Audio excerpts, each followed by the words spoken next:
ये अकेला झिंगुर बाबा नहीं कर रहा, ये पूरे देश में ये हर मुसलमान कर रहा है। अगर मैं मुसलमान हूँ, मैंने आपको इस्लाम में ले आया, मैंने मुसलमान बना दिया, तो मेरे जन्नत में दर्जात बुलंद हो जाएंगे। अच्छा। इतने अल्लाह इतना खुश होगा, तमाम मेरे कबीरा सगीरा छोटे बड़े तमाम गुनाह माफ़ कर देगा अल्लाह ताला, सिर्फ एक शख्स को ईमान में लाने से, एक शख्स को मुसलमान बनाने से। अब सोचो झिंगुर बाबा ने कितनों को मुसलमान बनाया। मुसलमानों के पास भले खाने को ना हो, लेकिन इस्लाम के नाम पर अपना घर बार सब कुछ, ये चड्ढी बनियान ही बेच के दे देंगे। अच्छा, इस्लाम के नाम पर इनसे कुछ भी करा लो, कुछ भी करा लो। रक्षाबंधन जो आने वाली है, और हमारी हिंदू बहनें बड़ी बड़ी खुश होती हैं कि वाह, एक मुसलमान लड़का मेरा भाई बन गया। अरे भाई, तुम मुसलमान तुम्हारा भाई बन गया, जो अपनी बहनों का भाई नहीं है वो तुम्हारा भाई बनेगा। यहाँ भारत में भाई भाई के नारे लगाते हो क्योंकि तादाद में कम है, हो संख्या में कम हो। पाकिस्तान में लगाओ ये भाई भाई के नारे, बांग्लादेश में लगाओ, अफगानिस्तान में लगाओ, जहाँ तुम्हारी हुकूमत है वहाँ पर ये भाई भाई के नारे लगा कर देखो। अभी क्या है, ग़ज़वा-ए हिंद करना है, ये भी हुजूर सल्लल्लाहु अलैहि वसल्लम की हदीस है। सुनन नसाई की 3175 हदीस है, जिसमें ग़ज़वा-ए हिंद जिसके मुताबिक इनको करना ही करना है। अब ग़ज़वा-ए हिंद ऐसे तो कर नहीं सकते, तो अपनी तादाद बढ़ानी है। तादाद बढ़ाने के दो तरीके हैं, बच्चे अल्लाह की देन है, बच्चे बच्चा, बच्चे बच्चा, बच्चे बच्चा। नमस्कार, मैं मेघा, स्वागत है आपका डेली न्यूज़ इंडिया पे। भारत के अंदर धर्मांतरण के किस्से अब और ज़्यादा बढ़ गए हैं। आपने कुछ दिन पहले एक केस देखा होगा झांगुर बाबा और जलालुद्दीन का, जिन्होंने लगभग 1000 महिलाओं का धर्मांतरण करवाया, जिनके पास में लगभग 1000 करोड़ की संपत्ति थी, फंडिंग थी, जिसके ऊपर बाबा का बुलडोजर भी चला। कुछ दिन पहले आगरा से भी एक सेम मुद्दा सामने आया। लेकिन इस बार ध्यान देने की बात यह है कि धर्मांतरण के लिए जिन लड़कियों के पहले, ब्राह्मण की लड़कियों के पहले 25 लाख 30 लाख दिए जाते थे, अब वो बढ़ाकर 40 लाख 50 लाख कर दिए गए।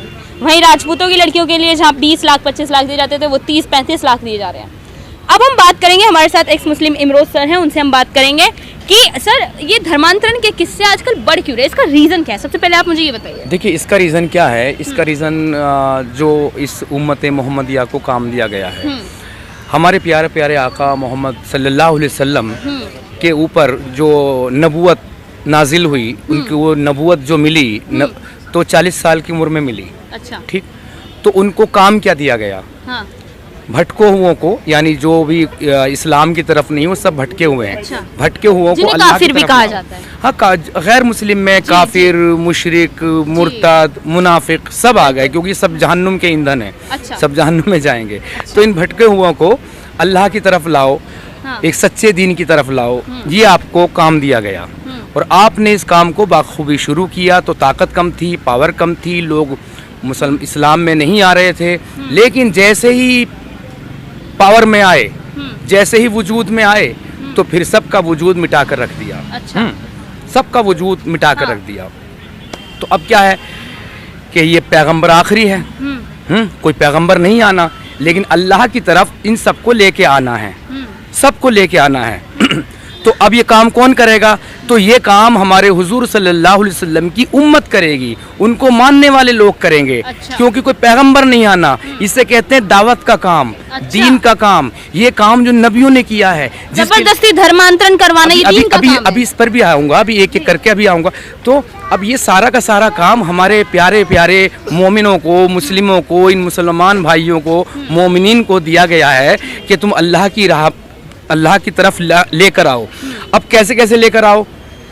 जैसे कि 3 इस्लाम के रुकन हैं, दारुल हर्ब, दारुल इस्लाम, दारुल अमन। जो काफिरों का देश है, तो उनसे लड़ो, कत्लो क़िताल करो उनका। पहले तो उन्हें पैगाम पहुंचाओ, इस्लाम में आ जाओ, या फिर जंग के लिए तैयार हो जाओ। जब वो जंग जीत लिए तो अलग अलग मुद्दों में चली जाएगी डिबेट, फिर वो माले गनीमत के लड़कियाँ लोंडी लाए वाए, उसमें मैं नहीं जाता। तो फिर अगर वो हार जाए और फिर भी रहना चाहे तो जजिया देंगे, जलील होके, चाहे उनके मुंह पे थूको, कुछ करो। जजिया मतलब गुंडा टैक्स, कि हमारी हिफाजत में हो तुम, हमें यहाँ रहने के, हमारे इलाके में पैसे दोगे। चलो यहाँ से निकलते हैं। अब ये जो है दारुल हर्ब, अब है एक दारुल इस्लाम, जहाँ पे इस्लाम कायम हो गया पूरा। भारत ना तो दारुल हर्ब है, ना तो दारुल इस्लाम है, ये बना हुआ है दारुल अमन। आप देखेंगे यहाँ के हमारे प्यारे प्यारे मोमिन भाई जो हैं, मोमिन हजरात कहते हैं, नहीं हिंदू मुस्लिम सिख ईसाई सब है आपस में भाई भाई।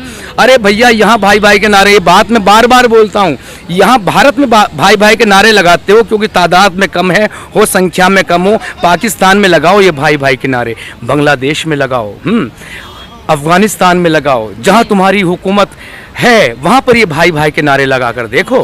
खैर बहरहाल अभी क्या है, ग़ज़वा-ए हिंद करना है, ये भी हुजूर सल्लल्लाहु अलैहि वसल्लम की हदीस है, सुनन नसाई की 3175 हदीस है, जिसमें ग़ज़वा-ए हिंद जिसके मुताबिक इनको करना ही करना है।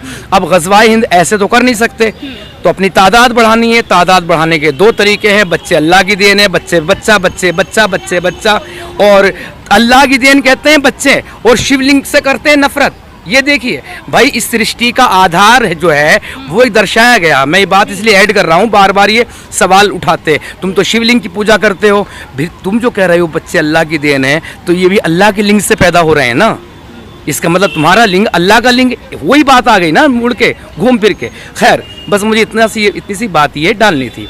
अब क्या है कि एक तो तादाद ऐसे बढ़ाएंगे बच्चे पैदा करके, अब इन्हें धर्मांतरण के थ्रू तादाद बढ़ानी है। अब ये तलवार से तो लड़ नहीं सकते, बम बारूद से भी नहीं लड़ सकते, भारत अपने आप में एक ताकत है, एक वजूद है भारत का। तो अब इन्होंने क्रिश्चियनों से सीखा, ईसाइयों से सीखा।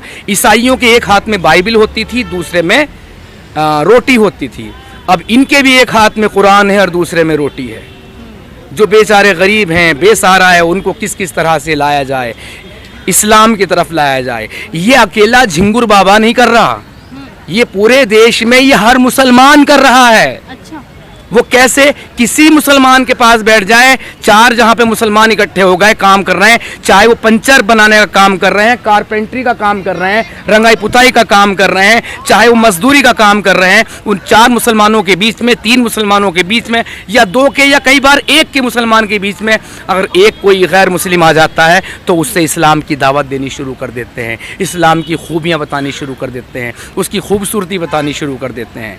ये है, ये झिंगुर बाबा नहीं, ये झांगुर बाबा नहीं, पता नहीं कितने बाबा नहीं, हर मुसलमान कर रहा है इस काम को। मेरा सवाल ये है कि कहा जाता है कि इस देश का मुसलमान जो है खतरे में है, आर्थिक तौर पे हिंदू जो है 100 करोड़ हिंदू जो है वो मुसलमान का बहिष्कार कर रहे हैं, लेकिन वही मुसलमान सिर्फ एक कन्वर्जन करवाने के 50-50 लाख रुपए ले रहे हैं। ये फंडिंग आखिर कहाँ से रही है सर? नहीं, इस मुद्दे पे भी आऊँगा। अच्छा, ये करा क्यों रहे हैं पहले? हाँ। ये क्योंकि ये नबियों का काम है, एक शख्स को, अगर मैं मुसलमान हूँ, मैंने आपको इस्लाम में ले आया, मैंने मुसलमान बना दिया, तो मेरे जन्नत में दर्जात बुलंद हो जाएंगे। अच्छा। इतने अल्लाह इतना खुश होगा, तमाम मेरे कबीरा सगीरा छोटे बड़े तमाम गुनाह माफ़ कर देगा अल्लाह ताला, सिर्फ एक शख्स को ईमान में लाने से, एक शख्स को मुसलमान बनाने से। अब सोचो झिंगुर बाबा ने कितनों को मुसलमान बनाया।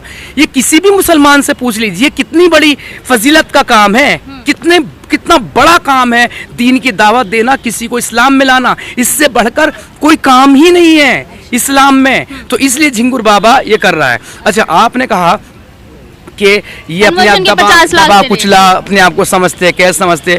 देखिए एक बात है, मुसलमानों के पास भले खाने को ना हो, लेकिन इस्लाम के नाम पर अपना घर बार सब कुछ, ये चड्ढी बनियान ही बेच के दे देंगे। अच्छा, इस्लाम के नाम पर इनसे कुछ भी करा लो, कुछ भी करा लो, इतना कट्टर बना देते हैं। तो ये कट्टरपंथी सर हिंदुओं में क्यों नहीं है? वो क्यों अपना धर्म छोड़ के आखिर इस्लामिक गैर पंथ में जाना क्यों पसंद करते हैं? वो इसलिए जाना पसंद करते हैं क्योंकि हिंदुओं में एक तो जातिवाद ज्यादा है, जन्नत जैसा लॉलीपॉप नहीं है।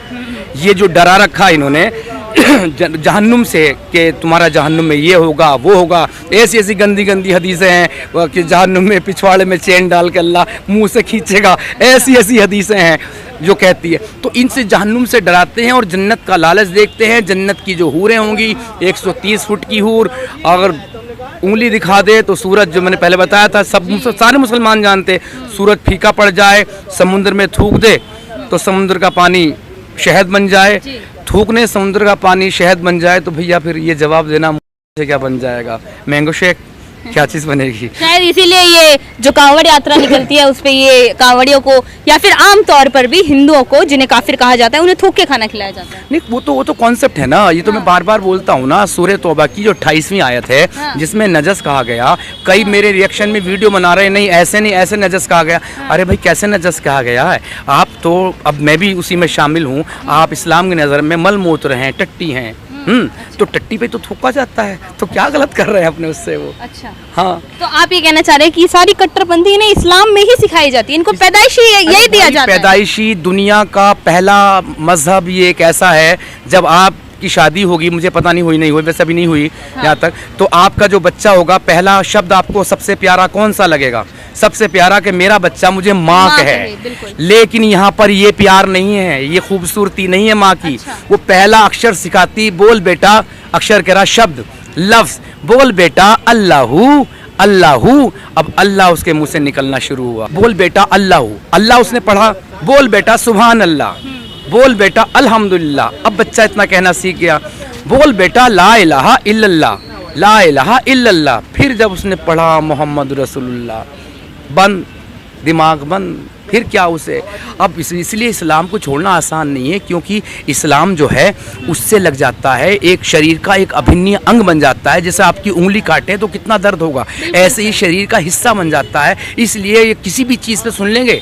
मौलाना लोग कहते हैं, पिछले दिनों कह रहे थे, जब कोई केस हुआ था नुपुर शर्मा का, नुपुर शर्मा ने ऐसा बोला भी नहीं था हालांकि, कि तुम हमारी माँ को गाली दे लो, हमारी बहन को दे लो, हमारी बेटी को दे लो,